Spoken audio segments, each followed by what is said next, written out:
So today we're going to talk about an AutoML library called FLAML, which is released by Microsoft. And so in a nutshell, FLAML is a lightweight Python library that will allow you to perform automated machine learning.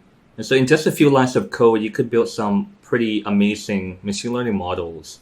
And so today we're going to have a quick video taking a look at some of the codes that you could use to implement your very own AutoML using the FLAML. And so this is the GitHub of FLAML from Microsoft. And so in order to get started, you must first install it by pip install FLAML. So why don't we do that on the Google Colab? So let me split this into half. And so we're going to run it side by side here.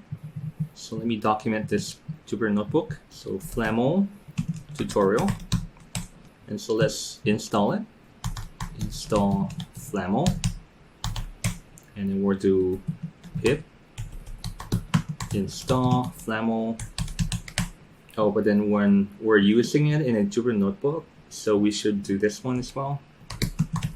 So let's do this FLAML notebook. All right, and here in the quick start, it says that if you would like to build your model, you just put the following 3 lines of code and you could get a quick classification model using FLAML. So let's do that. So here we're installing the notebook version for FLAML. So it just provides support for the notebook. So let's just copy the code here. Copied. And let's say building a classification model. So paste the code here. But then we need to have some example data sets. So let's see, let me get one example data set from the GitHub. Let me go here, GitHub Data Professor. Let's go to the data repository. And then let's go to the Delani solubility. All right, click on the raw. Click on this link. And so let's load in the data. Load data. So we're going to use pandas. So import pandas as PD. And then we're going to create a data frame. pd.read CSV. We'll put in the link to the file. We'll read it in. And let's take a look at the data frame. And then we're going to split it into X and Y. And then we're going to perform some data split. So to get X, we're going to select the first 4 variables. And then to get Y, we're just going to select the log S. So in order to get X variables, then we're going to just drop the log S here. Let's say df dot drop, and then we have log S, and then we will specify axis equals to 1 to mean columns. All right, now we have the 4 columns that we need, and then we're going to assign this to X variable, and then we're going to print it out. And here we have X. Let's create the Y. Y equals to df, and we could just say dot log S, and then we're going to get Y. All right, good. And now we're going to do some data split. So let me search for scikit-learn, and then the train test split. And then so we're going to copy this part, import the library. So we're going to do data split here. So I'm building a model from scratch. So we're typing it here live. So we're going to run the train test split. So let's copy this code here. And then we're going to make the test size to be 20%. So it will be 0.2. And we specify the random state to be 42 so that it will be reproducible. And X and Y are in the X and Y variables here, Y and X. All right, and then we run the data split. And to ensure that we have indeed performed it successfully, let's take a look at the shape of X and Y. And why don't we do the same for the X train as well? Let's copy this part and put shape afterward. And then it looks all right. So it's 80% and 20%. 80%, 20% for the X and for the Ys. All right, and so let's use the X train and the Y train, which we got from here, X train and Y train, to build a classification model. Oh, but then our data set here is regression. So task should be regression then. All right, and there you go. The model is being built. So So nothing else than the example 3 lines of code that they provided. So it's essentially importing the AutoML function and then instantiating the model to the AutoML variable, performing the .fit in order to perform the model training. And then here we specify that we are going to use the X-train and the Y-train pair as the input data. And then the task here, we specify it to be regression because our Y variable is a quantitative value. And we can see here as a preview that it's currently building some XGBoost, CatBoost models here, and also extra tree learning model as well. So let's give it some time. So sit back, relax, grab a cup of coffee, and wait until it's finished. And so here it says that if you would like to specify the learning algorithms, you could put it in the estimator list, or even add your own custom learner. So for this one, they specify the LGMBM, or even you could specify it to perform some hyperparameter training as well. And they provide you some example code, which you could just use the iris dataset. So instead of performing this calculation here, you could just copy the entire code block here, and then you'll be able to run an example classification model and also a regression model. So we're going to try this in just a moment. So let's hop on back to our model for the solubility dataset. So let's see. Right here, after the model is being built, you could apply it for making a prediction. Okay, so it works pretty much similar to the scikit-learn. And let's print out the best model. Let's get this code here. So we're gonna print out the best model. So because we have already instantiated the model into the AutoML variable, so we're just gonna print AutoML.model. And so it appears that the CatBoost provided the best performance. And so why don't we apply the model on a X test? So let's see right here. AutoML predict probability on the X train regression. Okay, so we could do this. So why don't we apply the model? So let's make some predictions. So let's say AutoML.predict on the X test, and then we'll put it in the predict variable. X test predict variable. We'll print it out. All right, so that's our predicted value. All right, so let's have a look at the scatter plot. So let's do a quick search at plotlit, scatter plot. You can see we're just gonna build a simple scatter plot. Actual versus predicted.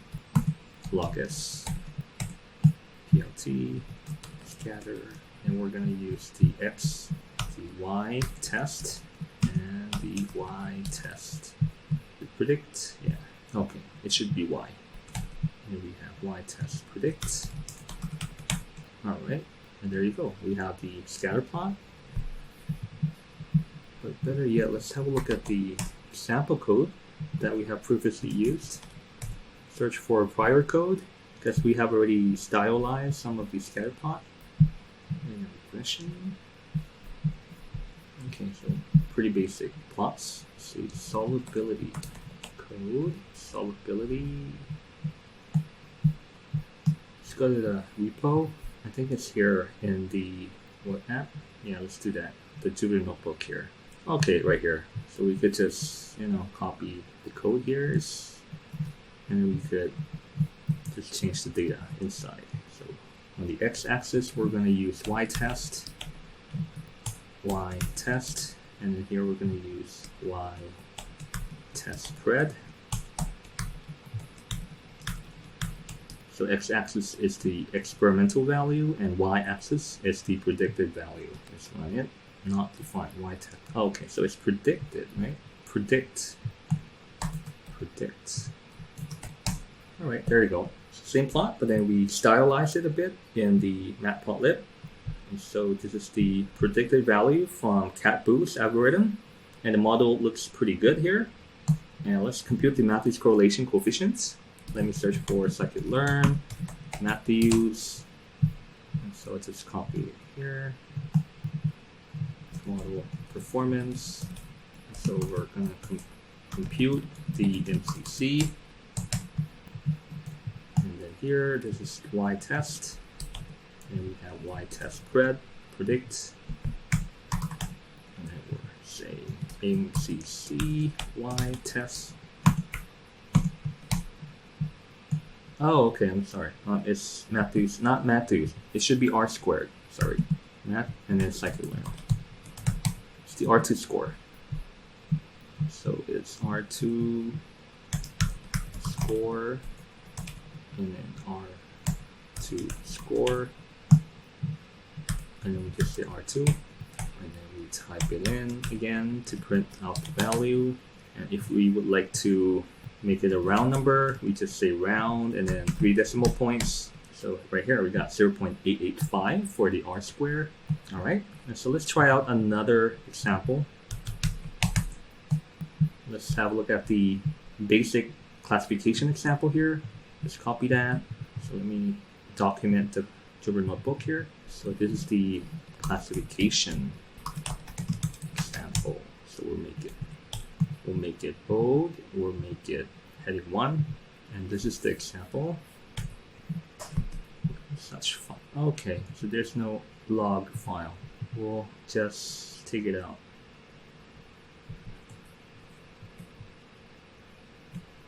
And this is the example for regression. Let's copy it. All right, here you go. So also Cat Boost provided the best performance here, and okay, so this is for classification. And let me put the example. Here we have the regression example.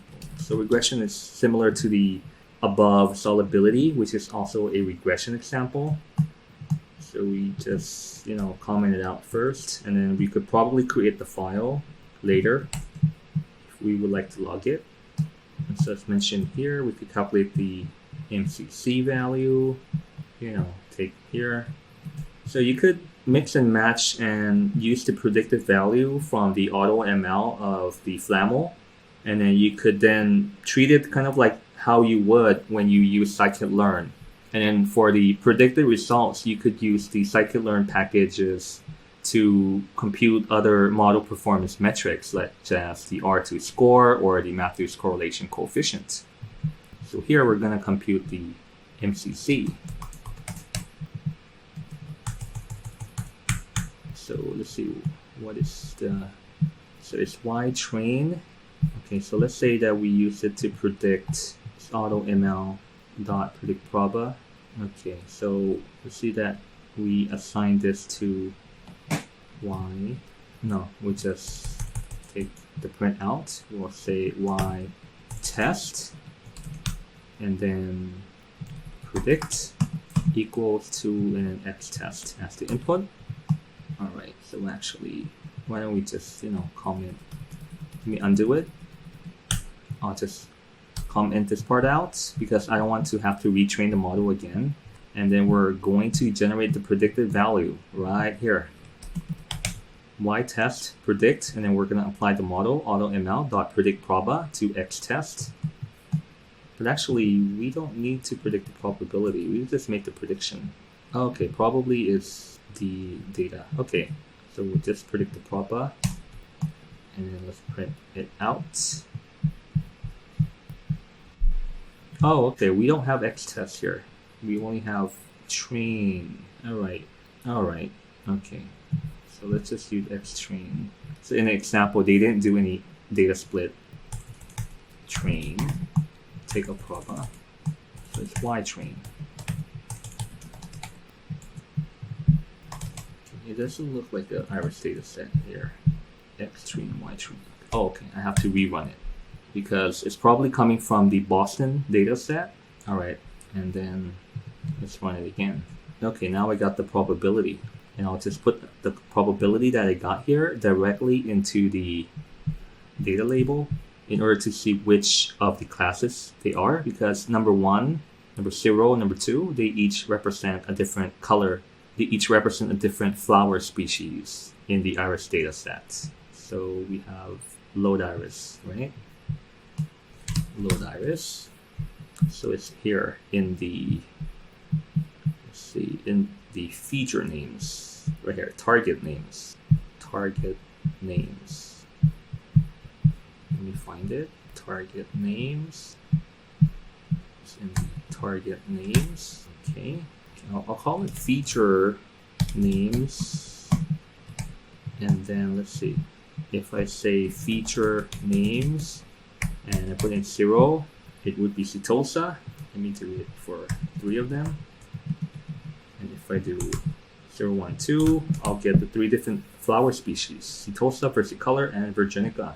So for the predicted values here, instead of having it 0, 1, or 2, you could also print out whether they are setosa, versicolor, or virginica as well.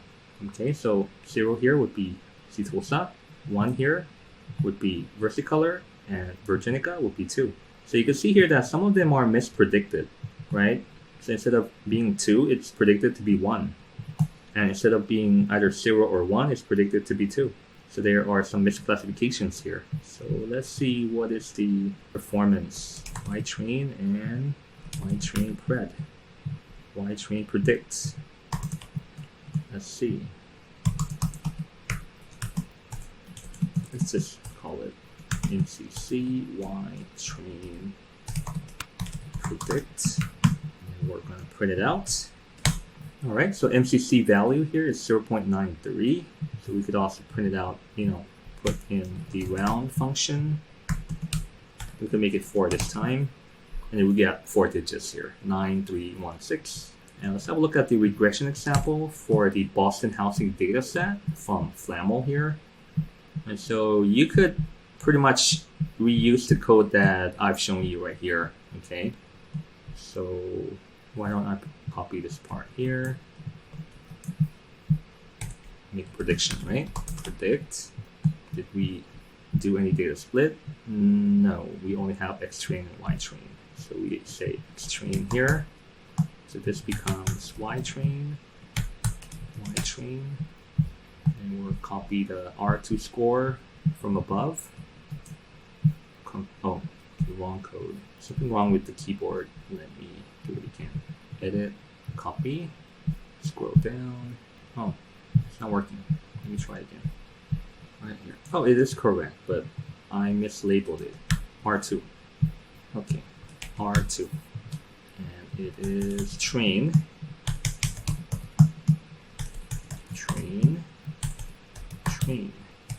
Print it out. And we got 0.975 for the Boston housing data set. Now let's make some scatter plot here. So let's reuse the code here. All right. Oh, okay. It should be Y train. This is for the other data set. So it's Y train.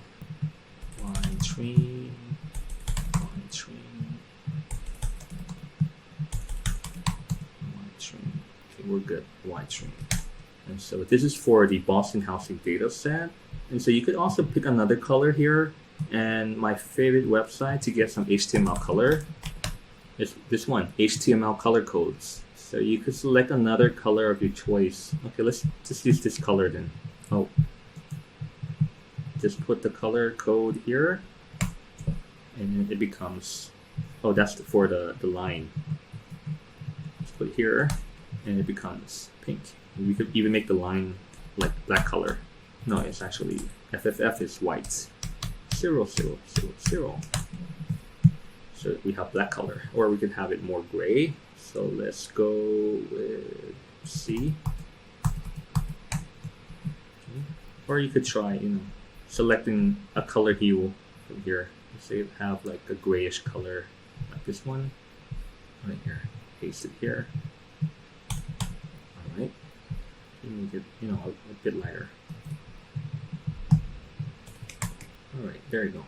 Okay, so this is a quick tutorial on using FLAML, and as you can see, in just 3 lines of code, right here at the top, right here, 3 lines of code, you just change it to regression or classification, depending on which one it is, and then you could use the standard functions from scikit-learn in order to perform data split, in order to calculate the model performance metric, and also Matplotlib or Seaborn or any other of your favorite graph and plotting libraries to illustrate the prediction results. So here we use the scatter plot, and also we calculated the Matthews correlation coefficients.